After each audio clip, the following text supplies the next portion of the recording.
U.S. ice dancer Anton Spiridonov was not on D.C. flight that crashed. U.S. figure skater Anton Spiridonov was not on the American Airlines flight that collided with an Army helicopter. Russian news outlets have included me on a list of presumed people on the flight from Wichita to Washington, D.C. Spiridonov wrote via his Instagram story on Thursday, January 30th. I was not on this flight. Thank you for everyone's concern for my safety. My heart goes out to all the families affected by this tragedy. Spiridonov also shared a video of his dad, Valery, performing alongside Inna Volyanskaya, dad's skating partner. He wrote via his Instagram story on Thursday. Rest in peace. Inna. News broke on Wednesday, January 29th, that an airplane crashed into an Army helicopter near Ronald Reagan National Airport and fell into the Potomac River while attempting to land.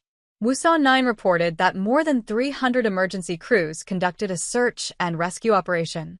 More than a dozen bodies have since been recovered from the water. There were reportedly 60 passengers and 4 crew members on Flight 5342 that left Kansas on Wednesday. While the names of the athletes and coaches involved in the crash were not immediately shared, the Skating Club of Boston released names of American skaters associated with the organization, including married coaches Vadim Naumov and Evengenia Shishkova. Our sport and this club have suffered a horrible loss with this tragedy, Doug Zegaib, CEO and executive director, said in a statement. Skating is a tight-knit community where parents and kids come together 6 to 7 days a week to train and work together. Everyone is like family.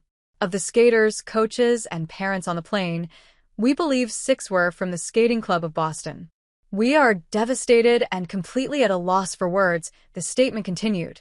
These athletes, coaches, and parents were returning from U.S. Figure Skating's National Development Camp, following last week's U.S. Championships in Wichita.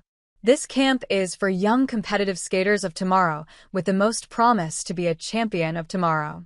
The club sent 18 athletes to compete at the U.S. Championships. It sent 12 athletes to the National Development Camp. Some of the passengers on the flight were leaving the 2025 Prevagen U.S. Figure Skating Championships, which was held in Wichita from January 20th to January 26th. The U.S. Figure Skating website noted that a reception was held to mark the induction of the Hall of Fame's class of 2025. The U.S. figure skating team also confirmed that several members of the skating community were aboard the flight. These athletes, coaches, and family members were returning home from National Development Camp held in conjunction with the U.S. Figure Skating Championships in Wichita, Kansas, the statement read.